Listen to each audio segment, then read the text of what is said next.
Hello, my friends. Bob and I are here at the Episcopal Parish Network in Kansas City. We're on day 2. We arrived on late Monday night. Yesterday was a full day. Today's another full day. It's been great. And so, Bob, who you been hanging out with? Well, the senior wardens, as I should be. They have these things spread out, so you go with different groups.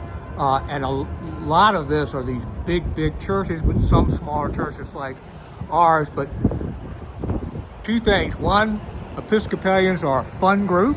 Yes. And two, we are all focused on doing the right thing for God and Jesus Christ, notwithstanding how difficult things are in our society right now. Yeah. So if anything, it just emboldens my enjoyment in being a senior warden and how great these people are, because I wish everybody could be here, because you would love it. Yeah, so isn't that so important to get out of the box sometimes? We have to get out of the fishbowl of St. Thomas, Chesapeake, Southern Virginia. And I had hopes that this would be your experience here at this conference.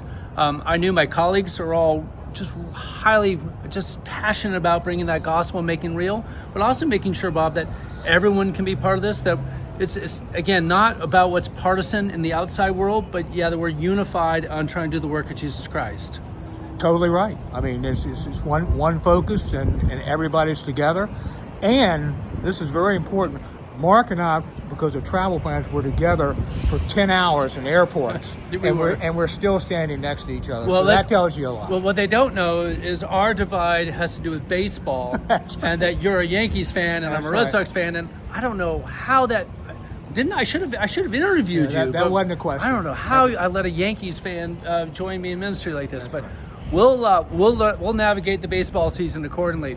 I spent some time with the rectors and deans from around the country, and more importantly, we got to spend some time with today with Presiding Bishop Rowe, and he's leading a really significant change, which was we saw in the Episcopal Church on the national level starting 5, 6, 7 years ago.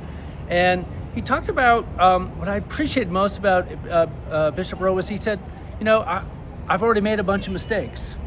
He said, no matter what I do, Facebook's going to blow up and complain. He looked at all of us and said, so how are we going to be a community where we can love each other and embrace? He said, we have to be a community not just of friends, but we have to be a community that says when one of us fails, when we fall over or some idea just doesn't work, we call up without judgment, without sense of shaming and blaming, and say, hey, how you doing? Let's get back up and let's try again.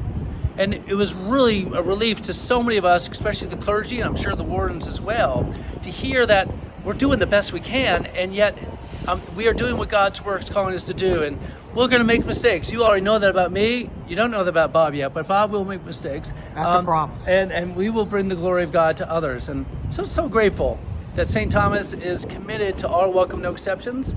And despite our failings, I believe we continue to do that great work. We'll give you another report before we fly back in a few days. God bless you all. Take care now. Bye.